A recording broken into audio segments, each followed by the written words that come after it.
Thank you so much, Diana.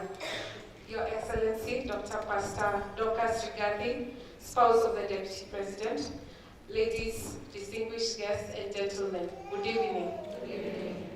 I know tumeketi sana, so I will take a very short time in respect to Her Excellency, and thank you for your patience.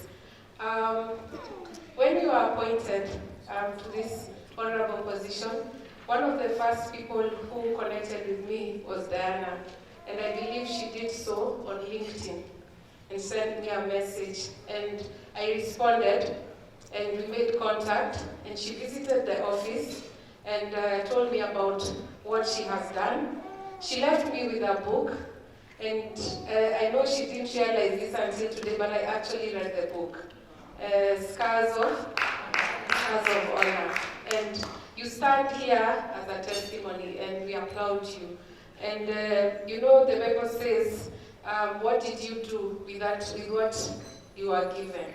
And sometimes we think it's what you are given that is good, but it's also what did you do with that experience that you got, and this is where you are. And I believe that experience was for a reason.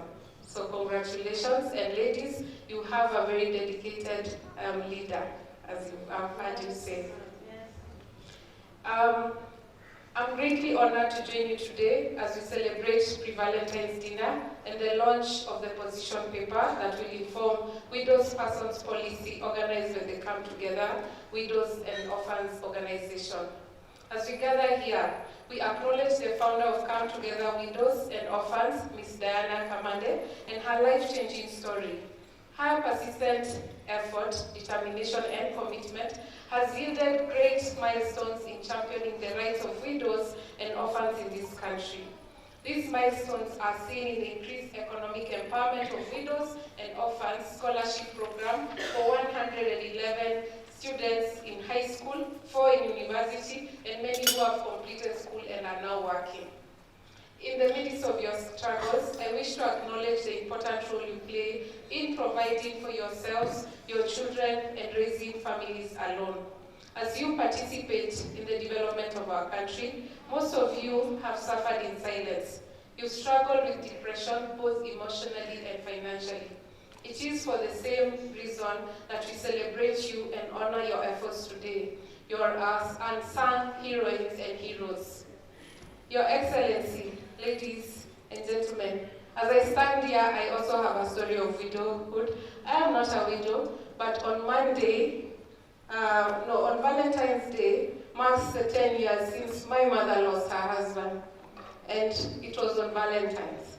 So every time I was talking to my old friend here, and she was wondering the name I use, Nduva, because she knows me by my marital name. But every time I see that name, I remember 10 years ago he left. He would have wanted to see me as a principal secretary and carrying his name. So it's not the widows alone, it's also the children who are left behind, it's the family members, and it's a journey of life.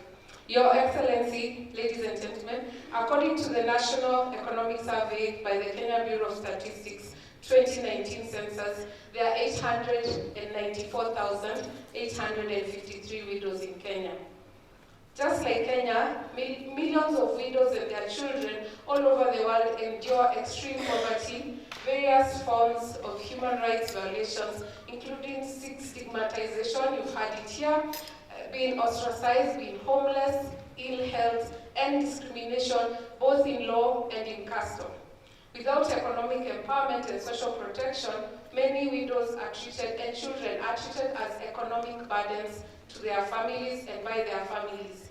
They lose their rights and property to inheritance, and that is why under the administration of the Kenya Kwanza, in the President's 9-point agenda on women, land rights is listed there, succession, spousal consent. It's a key tenet that my department has been tasked by His Excellency to ensure that we look into it. Ladies and gentlemen, Your Excellency, Madam Rigathi, let me reiterate here that the government has committed to leave no one behind, widows included.